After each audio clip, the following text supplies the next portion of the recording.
Adam.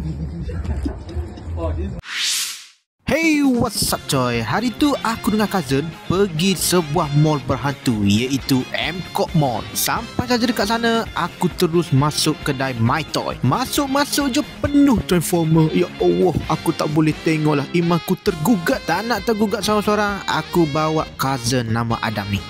Biar dia teracun tengok semua ni. Tapi tujuan aku datang ni, aku nak singgah kedai One Toy. Korang yang minat Marvel Legend dipersilakan datang ke kedai ni. Masuk je terus aku grab Spider-Man 3 Marvel Legend Tobey Maguire. Woi, takkan nak grab je. Memang aku ambil kad kredit lah bayar semua ni. 140 aku hilang begitu sahaja. Aduh, parah. Sebelum balik bolehlah aku cuci mata tengok Marvel Legend ni. Harap-harap tak adalah barang aku nak beli lagi. Alamak, datang Spider-Man SHF jackpot pula. Masa ni boleh pula Adam jatuhkan SHF tu. Nasib Cello Sporting bagi harga murah-murah.